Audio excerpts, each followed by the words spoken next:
Right, we are on Genesis. Oh my God, sorry. Exodus 2. We're done with Genesis. Got all the way through Genesis. Now we're on Exodus. Exodus 2, the birth of Moses. This is a good one. It's classic. Here we go. About this time, a man and woman from the tribe of Levi got married. The woman became pregnant and gave birth to a son. She saw that he was a special baby and kept him hidden for 3 months. But when she could no longer hide him, she got a basket of papyrus reeds and waterproofed it with tar and pitch. She put the baby in the basket and laid it among the reeds along the bank of the Nile River. The baby's sister then stood at a distance, watching to see what would happen to them. I would imagine crocodiles or alligators. Crocodiles, right? Nile? I wouldn't imagine the lifespan of a baby floating on the Nile River would be that long, but you know what? We'll keep on reading because apparently it pans out pretty well for the baby. Soon, Pharaoh's daughter came down to bathe in the river, and her attendants walked along the riverbank. When the princess saw the basket among the reeds, she sent her maid to get it for her. When the princess opened it, she saw the baby.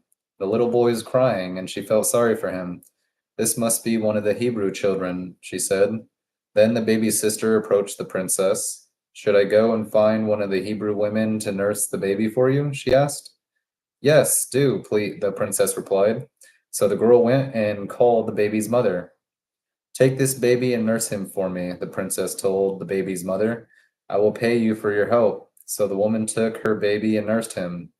Later, when the boy was older, his mother brought him back to Pharaoh's daughter, who adopted him as her own son.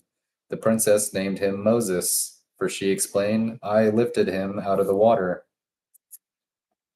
Moses, the one who is lifted out of the water. Moses escapes to Midian. For many years, when Moses had grown up, he went out to visit his own people, the Hebrews, and saw how hard they were forced to work. During his visit, he saw an Egyptian beating one of his fellow Hebrews. After looking in all directions to make sure no one was watching, Moses killed the Egyptian and hid the body in the sand. Oh crap, I did not know Moses killed a guy. That's crazy. All right, so Moses straight up killed a dude. Good to know.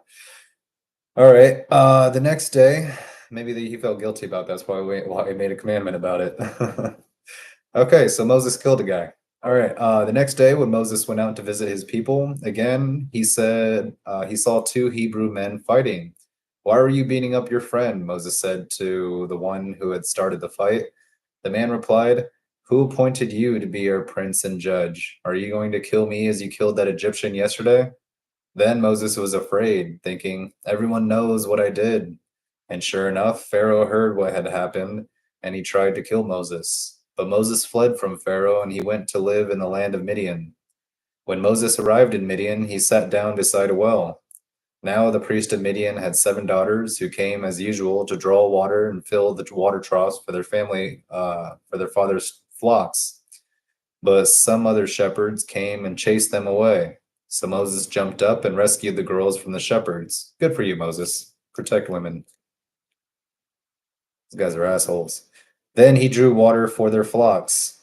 When the girls returned to Ruel, their father, he asked, Why are you back so soon today?" "An Egyptian rescued us from the shepherds," they answered, "and then he drew water for us and watered our flocks." "Then where is he?" the father asked. "Why did you leave him there? Invite him to come and eat with us." Moses accepted the invitation, and he settled there with him. In time, Reuel gave Moses his daughter Zipporah to be his wife. Later, she gave birth to a son, and Moses named him Gershom.